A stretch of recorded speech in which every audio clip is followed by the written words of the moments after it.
चलिए स्टार्ट करते हैं क्वेश्चन नंबर 104 से। In a dashing machine how are the commutating pole winding connected. तो जैसे जो भी होता है ये कम्यूटेटिंग पोल, जिसको हम इंटरपोल वाइंडिंग के नाम से जानते हैं, ये in series with the armature winding. ये किसके साथ होती है? In series with the armature winding. ठीक है। अब electromechanical energy conversion that is generator a small air gap between the stator and rotor in order to. Stator और rotor के बीच में स्मॉल एयर गैप होता है। स्टेटर और रोटर के बीच में एयर गैप बहुत स्मॉल होता है, जिसकी वैल्यू हम पढ़ते हैं ट्रांसफार्मर में 0.3 mm से 0.5 mm। ये तो लेमिनेशन की बात कर रहा है, ये यहाँ हम बात कर रहे हैं एयर गैप की। यहाँ बात हम कर रहे हैं एयर गैप की। ये बहुत ज़्यादा स्मॉल होता है। क्यों होता है ये स्मॉल होता है? स्मॉल होता है जिसके कारण क्या हो जाता है? रिलक्टेंस क्या हो जाती है? बढ़ जाती है। तो पहला ऑप्शन गलत। रिलक्टेंस बढ़ जाती है, तो पहला ऑप्शन हो गया गलत। दूसरा, फ्लक्स, रिलक्टेंस बढ़ जाती है तो इसका फ्लक्स क्या हो जाएगा? कम। फ्लक्स कम हो जाएगा। फ्लक्स कम हो जाएगा तो फ्लक्स डेंसिटी क्या हो जाएगी? कम। फ्लक्स डेंसिटी क्या हो जाएगी? कम। तो फ्लक्स डेंसिटी कम हो जाएगी, तो दूसरा भी गलत। परमिट मैकेनिकल क्लियरेंस, हाँ मैकेनिकल क्लियरेंस प्रोवाइड करता है। अवॉइड सेचुरेशन ऑफ, इससे कोई लिंक ही नहीं। तो करेक्ट ऑप्शन इज सी। तो करेक्ट ऑप्शन क्या हो जाएगा? सी। अब बात करते हैं magnitude of EMF induced in a circuit is directly proportional to. Magnitude of EMF induced, जैसे कि हम जानते हैं मैग्नीट्यूड ऑफ ईएमएफ इंड्यूस्ड क्या होता है? Faraday's law of electromagnetic induction से कहते हैं इक्वल्स टू NdΦ/dt। तो ये किसके प्रोपोर्शनल होता है? इस डायरेक्टली पूछा है तो ये प्रोपोर्शनल होता है rate of change of flux के। किसके डायरेक्टली प्रोपोर्शनल होता है? Rate of change of flux. ठीक है। Retrogressive winding in DC machine में क्या करेंगे? जैसे कि हम पढ़ते हैं resultant pitch equal to YB minus के YF, ये हम पढ़ते हैं। तो YB माइनस के YF का मतलब क्या है? अगर YB ग्रेटर देन YF होगा तो प्रोग्रेसिव वाइंडिंग होगी, और YB लेस देन YF होगा तो ये प्रोग्रेसिव वाइंडिंग होगी, और ये रेट्रोग्रेसिव वाइंडिंग होगी। तो इसमें पूछा रेट्रोग्रेस, तो YB is less than YF। तो करेक्ट ऑप्शन इज बी। ठीक है। अब the EMF induced in A generator depends upon 108। EMF induce किसके जनरेट? EMF इंड्यूस जो होती है वो जनरेटर की होती है NP/Z/60A। तो ये ब्रश कॉन्टैक्ट ड्रॉप पे डिपेंड करती है? नहीं। नंबर ऑफ पैरेलल पाथ पे डिपेंड करती है? हाँ। टर्मिनल वोल्टेज पे डिपेंड करती है? नहीं। कम्यूटेशन पे डिपेंड करती है? नहीं। तो correct answer is B, number of parallel paths. अब which part of the electric machine provided mechanical support to the pole and path for magnetic flux? Mechanical support provide करे to the poles and path for magnetic flux, जिसमें से 5/2 flux जाए, मतलब। तो ये ऐसा कौन सा होता है? योक। तो उसको क्या बोलेंगे? डी क्या बोलेंगे? Yoke. Armature coil of a DC machine is usually made of. जो आर्मेचर की जो कोयल होते हैं ना, वो कॉपर की बनी होती है। किसकी बनी होती है? कॉपर की। The generator which gives DC supply to the rotor. Generator की बात कर रहा है, ना कि जनरेटर कम्यूटेटर की। द जनरेटर एक एक्साइटर एक स्मॉल जनरेटर है, जैसे कि हम जानते हैं एक्साइटर एक स्मॉल जनरेटर है। एक्साइटर एक स्मॉल जनरेटर है जिसका काम होता है, एक स्मॉल जनरेटर है जिसका काम होता है स्मॉल डीसी करंट को सप्लाई डीसी करंट को दे to the rotor of main generator, to the rotor of main generator के रोटर को दे। तो वो काम किसका होता है? जनरेटर का। यहाँ टर्म यूज किया कन्वर्टर क्या करता है? From AC to DC, converter AC to DC या DC टू AC कन्वर्ट करता है। एक्साइटर क्या करता है? एक जनरेटर है जो डीसी करंट प्रोवाइड करता है मेन जनरेटर को। इन्वर्टर का काम क्या है? इन्वर्टर का काम है DC टू AC कन्वर्ट करना है। रेक्टिफायर का काम क्या है? AC to DC। रेक्टिफायर भी AC टू DC का काम करता है, लेकिन ये जनरेटर नहीं है। यहाँ पे ये जनरेटर नहीं है। डीसी सप्लाई ये नहीं देगा रेक्टिफायर, क्योंकि ये जनरेटर नहीं है, यहाँ पूछा जनरेटर, तो वो कौन सा ऑप्शन होगा, बी जनरेटर। ठीक है, अब अगला देख लेते हैं। The frequency of electromotive force generated by depends upon. Frequency पूछ ली तो हम एन एस की वैल्यू हम क्या पढ़ते हैं 120 F/P, जो एन पढ़ते हैं, तो एफ की वैल्यू क्या होती है, यहाँ से आती है NP/120। तो नंबर ऑफ पोल्स पे डिपेंड करती है, डिपेंड करती है। मोशन मतलब स्पीड पे डिपेंड करती है, डिपेंड करती है। तो see the correct answer. In starting DC generator, DC generator में एसी जनरेट होती है, एसी जनरेट होती है, जिसको हम कन्वर्ट करते हैं पल्सेटिंग डीसी में with the help of A commutator. Pulsating DC में विद द हेल्प ऑफ ए क्या करते हैं, कम्यूटेटर। तो करेक्ट आंसर क्या हो जाएगा मेरा, करेक्ट आंसर हो जाएगा एसी। ठीक है, अब the yoke of small DC machine, yoke पूछ लिया स्मॉल डीसी मशीन का, किससे बनाएंगे।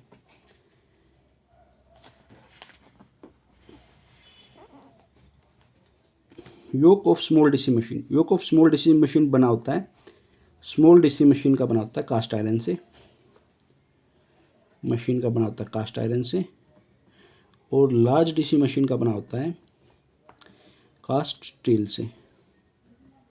ठीक है, the field of self excited generator is excited by, field कौन सी देनी पड़ती है, डीसी, डीसी देनी पड़ती है एक्साइट करने के लिए, लेकिन यहाँ है सेल्फ एक्साइटेड, यहाँ क्या है self excited. Supply self excited generator है, जिसका मतलब खुद ही by its own current, by its own current से एक्साइट हो जाएगा। अदरवाइज कौन सी सप्लाई देते हैं, डीसी सप्लाई देते हैं। ठीक है, एसी तो वैसे भी गलत हो जाएगा। फ्लेमिंग राइट हैंड रूल में is use for the determine, right hand rule क्या होता है, इंड्यूस्ड करंट या इंड्यूस्ड वोल्टेज की डायरेक्शन डिनाइट करेगा। तो फोर्स की नहीं बताएगा, मोशन की नहीं बताएगा, करंट की बताएगा, लेकिन induced due to motion of the magnetic field, ये बिल्कुल ठीक है। तो करेक्ट आंसर इज सी। तो करेक्ट आंसर हमारा हो गया यहाँ पे सी। अब in a DC machine each conductor lies to the magnetic flux in the direction of, अब in a DC machine each conductor lies to the magnetic flux in the direction of. ठीक है, conductor को कहाँ place करते हैं, जैसा कि पढ़े हम E=BLV sine theta, theta equals to 90 degree, maximum EMF produce, तो मैक्सिमम तो कहाँ प्रोड्यूस करते हैं 90 degree to the magnetic flux, magnetic flux और ये लेंथ के बीच का क्रॉस प्रोडक्ट होता है।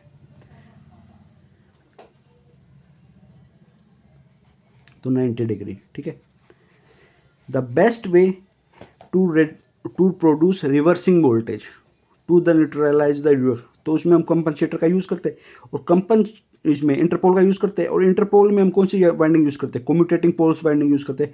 तो करेक्ट आंसर होगा मेरा D.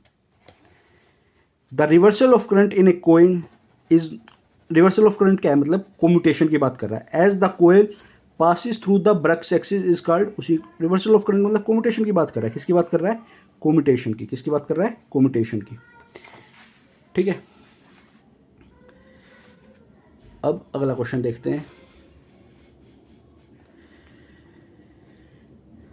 120th question, in a heteropolar structure with stationary poles and rotating armature, मतलब नॉर्थ साउथ हेट्रोपोल्स हो गए और आर्मेचर रोटेट कर रहा है, तो ये कौन सा है, ये डीसी मशीन ही तो है, ये क्या है, डीसी मशीन है। ठीक है, the commutator segments are connected to the armature, the commutator segments are connected to the, देखो ये होता है, ये आर्मेचर के कंडक्टर्स हैं, ये कम्यूटेटर पे कनेक्ट होते हैं। ठीक है, ये कम्यूटेटर होता है और ये कनेक्ट होते हैं, ये होते हैं कनेक्ट थ्रू द कॉपर लग्स। किससे कनेक्ट होते हैं, कॉपर लग्स के, और इन्हें बांधते कहाँ हैं, इन्हें बांधते हैं राइजर पे बांध देते हैं जो भी है। और इस प्रोसेस को जो टाइप करते हैं, इस प्रोसेस को कहा जाता है brazing.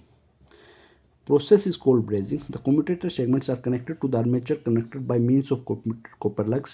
Process is called brazing. तो यहाँ करेक्ट आंसर क्या होगा, कॉपर लग्स। गुड इलेक्ट्रिक कंडक्टर्स, ठीक है। इन डीसी जनरेटर पोल शू जो इन डीसी जनरेटर जो पोल शू है, ये पोल है, ये पोल शू है, और ये दोनों कनेक्ट होते हैं by help of counter shank screw से। ये किससे कनेक्ट होते हैं? काउंटर शंक स्क्रू से कनेक्ट होते हैं। ये किससे कनेक्ट होते हैं? काउंटर शंक स्क्रू से कनेक्ट होते हैं ये, ठीक है। In DC generator current to the external circuit from the armature, external circuit को देना है तो ये दिया जाएगा ब्रशेस की वजह से। तो current to the external from the armature given through brushes, तो ब्रशेस नहीं है तो कम्यूटेटर, तो करेक्शन इंश्योरेंस हो गया कम्यूटेटर, ठीक है। The armature winding of a DC machine is made of number of coils distributed in a large number of armature slots, instead of placing all, देखो अगर ये जैसे हम कहते हैं इनको ऐसे ऐसे करके प्लेस किया है, अगर एक यहाँ प्लेस कर देते, एक यहाँ प्लेस कर देते रोटर में, क्यों नहीं किया? इससे क्या हो जाएगा, ये आर्मेचर को dynamically make the armature dynamically balance करता है, अदरवाइज उसको अनबैलेंस कर देता है, ठीक है। तो C is the correct answer. Output का कोई नहीं होगा, हीटिंग इफेक्ट से कोई मतलब नहीं है, जनरेटेड ईएमएफ से, तो ये मैकेनिकल प्रॉपर्टी है, तो make the armature dynamically balanced, ठीक है।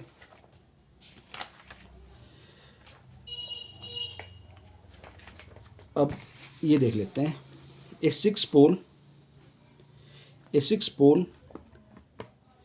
क्वेश्चन देख लेते हैं।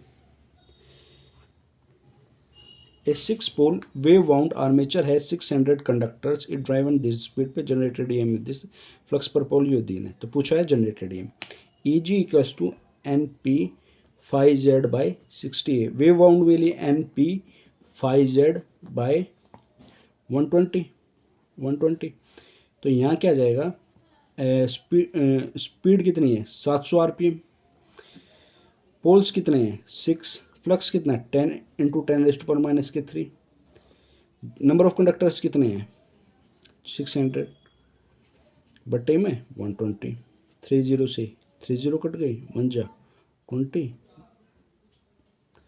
30, तो 210 वोल्ट तो आंसर आ गया, ठीक है। अब 120, ठीक है। अब इसमें पूछ लिया पोल पिच, अब बताना पोल पिच हमने पढ़ा है। पोल पिच क्या होती है? पोल पिच होती है नंबर ऑफ स्लॉट्स बटे number of pole.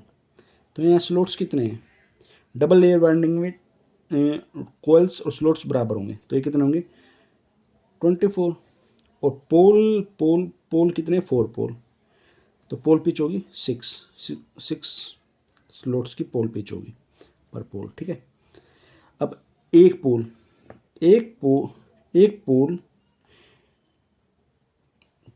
Pole pitch में 180 डिग्री इलेक्ट्रिकल होते हैं, एक स्लोट में 180 डिग्री इलेक्ट्रिकल होते हैं, तो स्लोट पिच एंगल कितना हो जाएगा, slot pitch angle 180 degree divided by slots per pole, तो 180 degree divided by 6 equals to 30 degree electrical, ये इलेक्ट्रिकल में आएगा और इलेक्ट्रिकल ही पूछा है सी, तो 126 का करेक्ट ऑप्शन इज सी। अब नेक्स्ट क्वेश्चन देख लेते हैं क्या कह रहा है। नेक्स्ट क्वेश्चन कह रहा है in an armature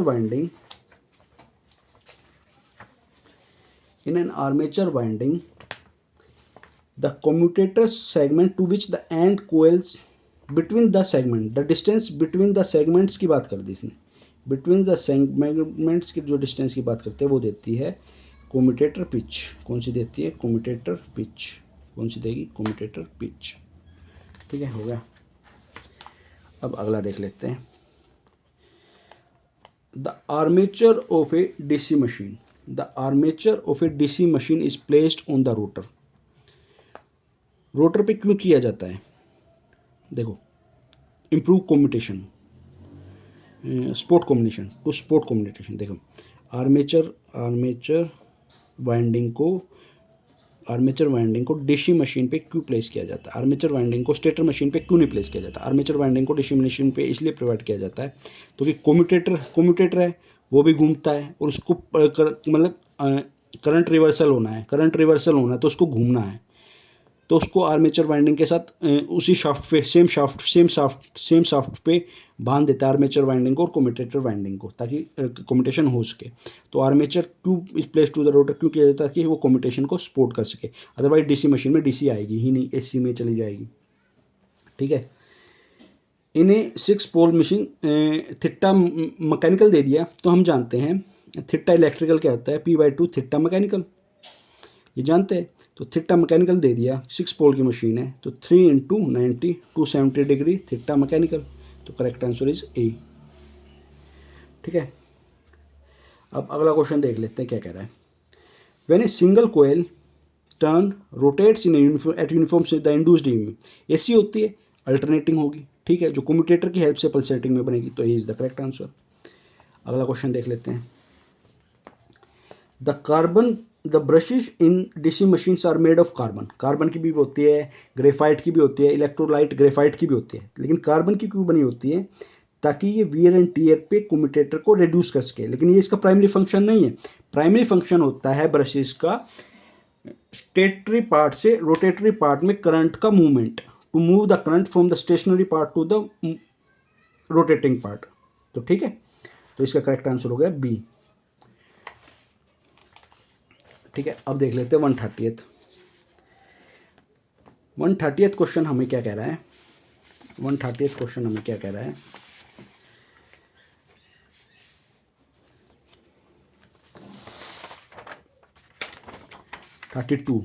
one thirty two question. The induced EMF in an armature conductor of a DC machine. Induced, देखो यहाँ बात कर दी है इंड्यूस्ड ईएमएफ, तो इंड्यूस्ड ईएमएफ होगी वो होगी साइनोसॉइडल। बच्चे कंफ्यूज कर देंगे साइनोसॉइडल और ट्रायंगुलर में, वो एमएमएफ होते हैं। अगर इंड्यूस्ड एमएमएफ की बात करता तो ट्रायंगुलर की बात होती। इंड्यूस्ड फ्लक्स डेंसिटी की बात करता तो वो सैडल शेप की होती, सैडल शेप फ्लक्स डेंसिटी किसकी होती, सैडल शेप की होती। और अगर मेन फ्लक्स की बात करता तो वो होती फ्लैट टॉप्ड और ट्रेपेजोइडल होती, ट्रेपेजोइडल। तो ये डिफरेंस है, यहाँ है इंड्यूस्ड ईएमएफ, तो इंड्यूस्ड ईएमएफ कौन सी होगी, साइनोसॉइडल। अगला क्वेश्चन देख लेते हैं। इन ए कम्यूटेटर, देखो कम्यूटेटर में ये कम्यूटेटर है सेगमेंट से, और ये इंसुलेशन प्रोवाइड की जाती है, ये मिका की जाती है, जो 30 से 40 वोल्ट का शाइन कर सकती है। और ये इसलिए मिका की क्यों हो जाए, mica is harder than hard drawn copper, mica is harder than hard drawn copper, जो से कम्यूटेटर के जो सेगमेंट्स बने होते हैं। तो correct answer is C. A DC machine having a symmetrically closed circuit armature winding, symmetrical closed surface armature winding and sinusoidal air gap flux density will uniform sinusoidal voltage induced in the induced. The resultant brush voltage will have a waveform. तो ये DC machine है, close circuit है, ठीक है। तो इसमें क्या होगी, तो ब्रशेस में कम्यूटेशन, देखो रिजल्टेंट ब्रश वोल्टेज मतलब कम्यूटेशन के आफ्टर है, कम्यूटेशन के आफ्टर है तो यूनिडायरेक्शनल तो होगी, तो बाई डायरेक्शनल तो होगी नहीं, यूनिडायरेक्शनल होगी, लेकिन उसमें कुछ ना कुछ रिपेल्स भी होंगे।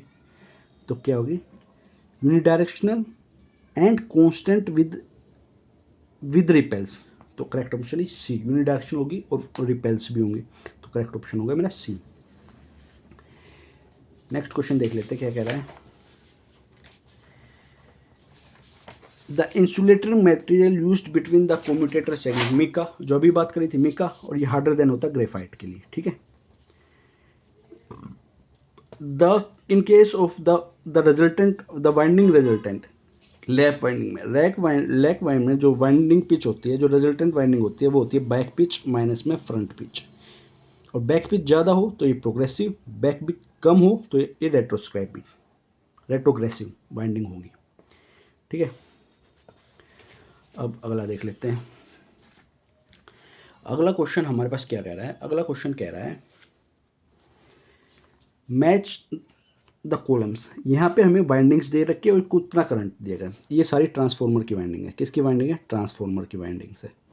ट्रांसफार्मर की वाइंडिंग्स है। ट्रांसफार्मर की वाइंडिंग कौन कौन सी होती है पहले देख लेते हैं। सिलेंड्रिकल, सेकंड होगी क्रॉसओवर, सेकंड होगी helical, crossover, third helical, fourth cylindrical type.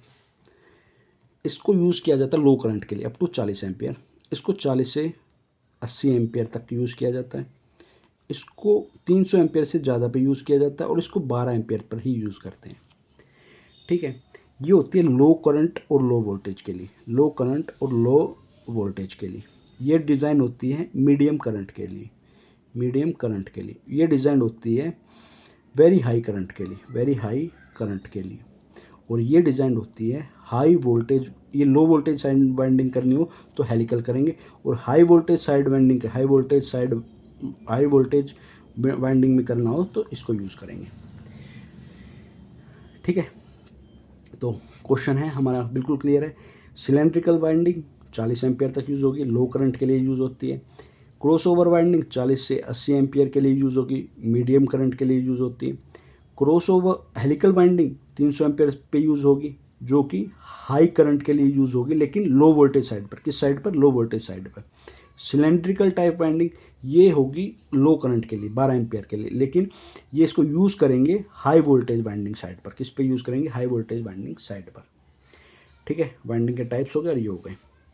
Which part of the DC machine in shown in the figure? ये क्या दिखा रखा है? योक है ये हमारे पास। ये वाला पोर्शन क्या है? योक है।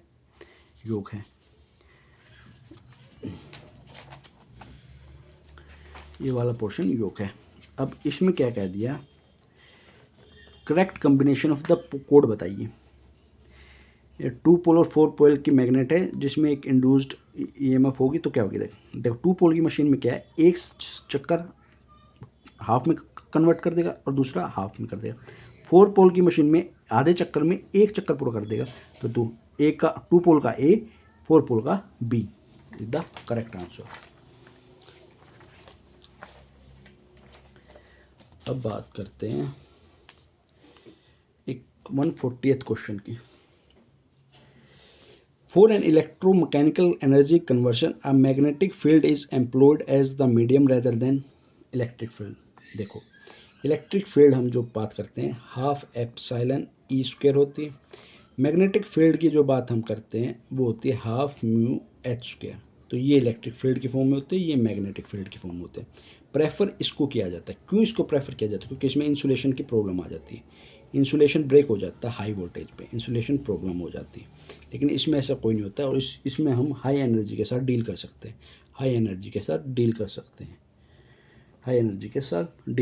हैं। तो एनर्जी स्टोर्ड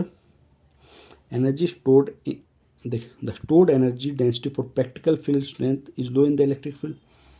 ये ठीक है, ठीक है। The electric field present insulation problem.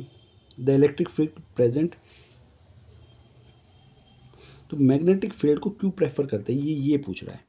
Because electric field में इंसुलेशन प्रॉब्लम होती है, ये भी ठीक है। The specific magnetic loss is more than the specific dielectric loss. नहीं, ये गलत है, नन ऑफ द अबव। तो देखो मेन रीज़न है इसका, ये stored energy in the practical field strength is लो, ये मेन रीज़न है। ये इसका नोट द करेक्ट है लेकिन नोट द फंडामेंटल रीजन। तो करेक्ट ऑप्शन में जाऊंगा ए पे। दोनों ठीक, लेकिन करेक्ट ऑप्शन पे जाऊंगा मैं ए पे। ठीक है, तो ए is the correct option. In electric machine the material pole shoe किसके लिए बना होता है? पोल शू बना हुआ जहाँ पे आयरन कोर का, प्योर आयरन का बना हुआ। पोल शू में हम हाई मैग्नेटिक मटेरियल यूज़ करेंगे ताकि वो यूनिफॉर्मली डिस्ट्रीब्यूट कर लो रिलक्टेंस दे। तो प्योर आयरन को ही यूज़ करेंगे। तो किसको यूज़ करेंगे? प्योर आयरन को। ठीक है। Simplex waveform, the pitch is equal to plus minus equals to 1 B. B is the correct answer. The number of commutator segments in a DC machine is equal to the number of commutator segments क्या होते हैं? Number of coils. C the correct answer. In lap winding the equalizer rings are used to say, देखो lap winding में क्या होता है? Circulating current flow करने लग जाता है। इसमें क्या हो जाता है? लैप वाइंडिंग में सर्कुलेटिंग करंट फ्लो करने लग जाता है। तो उसके लिए हम इक्विलाइजर रिम का यूज़ करते हैं, जो कि हम वेव वाइंडिंग में डमी कोइल्स का यूज़ करते हैं। वेव वाइंडिंग में क्या यूज़ करते हैं, डमी कोइल्स का। तो left armature current winding from carrying circulating, ठीक है। कोम्यूटेटर फ्रॉम कैरिंग सर्कुलेटिंग, नहीं आर्मेचर में ही होता है। ब्रशेस फ्रॉम, नहीं आर्मेचर, तो ये is the correct answer. The basic requirement of a DC armature winding is that. The basic requirement क्या होगी डीसी वाइंडिंग की, the basic requirement of a DC winding क्या होगी। तो जैसे कि हम जानते हैं, तो बेसिक रिक्वायरमेंट होगी डीसी वाइंडिंग की डेट लैप वाइंडिंग और वेव वाइंडिंग तो होनी चाहिए, लेकिन बेसिक रिक्वायरमेंट क्या है, ए क्लोज्ड वन, क्लोज होनी चाहिए, ठीक है। B is the correct answer. Electromagnetic torque in a rotating electric magnesium is present when both, देखो टॉर्क प्रोड्यूस होती है जब दो फील्ड प्रेजेंट हो, interaction of the two fields. तो ओनली स्टेटर फील्ड से नहीं होगी, ओनली रोटर फील्ड से नहीं होगी, तो दोनों प्रेजेंट होने चाहिए और उनके बीच में एक एंगल भी होना चाहिए, साइन ऑफ डेल्टा, ठीक है। D is the correct answer. The output indicated on the name plate of any motor, जो आउटपुट जो इंडिकेट कर जैसे फ्रेम नंबर वगैरह, तो ये शाफ्ट की पावर होती है। तो किसकी होती है, आउटपुट पावर ऑफ शाफ्ट। तो इसको किलोवाट और हॉर्स पावर किसी भी डोनेट कर सकते हैं एज पर द जनरेटर और मोटर। तो इसमें होगा output power of the shaft. If the angular speed of the motor, देखो ईजी क्या होता है, एन पी 5 जेड बाई 60 ए। तो एन ओमेगा क्या होता है, 2/n/60। तो ये होता है रेडियन पर सेकंड में, रेडियन पर सेकंड में। तो EG directly proportional to omega हो गया। अब अगर एंगुलर स्पीड की डबल कर दिया जाए तो जनरेटेड ईएमएफ क्या हो जाएगी, double. A correct answer is a. Which one of the following condition of the wave winding, which one of not a valid condition for the wave winding. देखो back pitch और front pitch same sign की होनी चाहिए, नहीं। Back pitch और front pitch odd number होने चाहिए, ठीक है। बैक पिच और फ्रंट पिच 2 से डिफर करने चाहिए, ठीक है। सेम साइन की होनी चाहिए, ये भी ठीक है, नेगेटिव होनी चाहिए। Commutator pitch is always unity, नहीं वेव वाइंडिंग में कम्यूटेटर पिच यूनिटी नहीं होती। तो करेक्ट ऑप्शन इज डी, ठीक है।